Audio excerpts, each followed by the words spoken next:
go to our forecast. It's been a very calm day. I know people are still picking up in the Rock Hill area, but a gorgeous day for anything planned outside. Oh, yeah, it's gotten better too this evening as the clouds are starting to push back out. We're seeing things brighten up from our view cam in Uptown.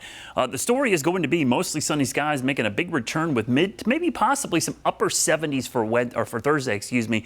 Big warm up though, that arrives next week. And one thing that's kind of interesting to watch, this is something to keep an eye on. It's been very dry in April. I know we've had scattered to isolated storms, but it's been incredibly dry really since the end of March. And in the growing season, we're using a lot more moisture in the soil. And we're going to be in a pretty dry pattern with warming temperatures. That means we're going to see a lot of evaporation. Tonight, it's not quite as full as it was last night, but the full pink moon is still visible, rising in the eastern sky tonight.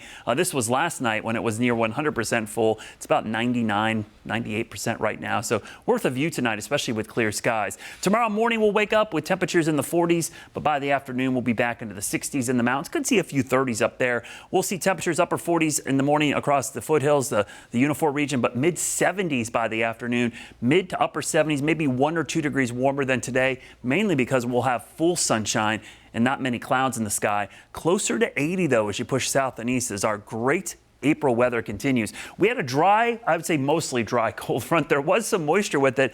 Didn't amount to anything more than a trace and a few drops here and there. That's going to allow for those cool temperatures tonight when you wake up in the upper 40s. Now out in the Atlantic, believe it or not, we've got a tropical disturbance we're keeping an eye on. 10% chance of development out there.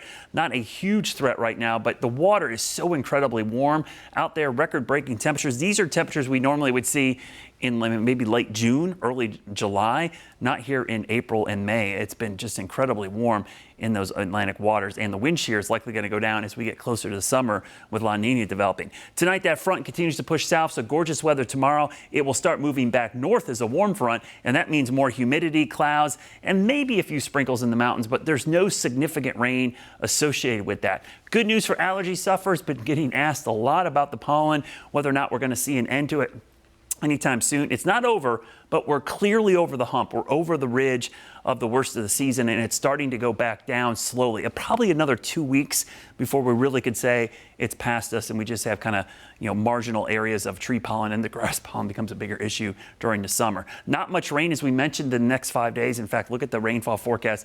I have a small chance on Friday because of some drizzle in the foothills, but most of us are going to be bone dry, and we're going to be very hot as we go into next week. May is going to start on a hot note as we go into May. A lot of activities the first couple weekends in May.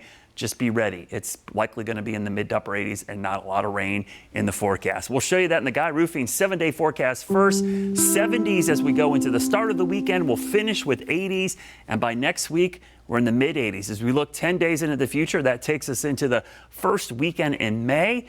Temperatures in the mid, even some upper 80s possible next week, and no signs of rain. So hot and dry as we kick off May. Oh, wow. All right, Brad, thank you.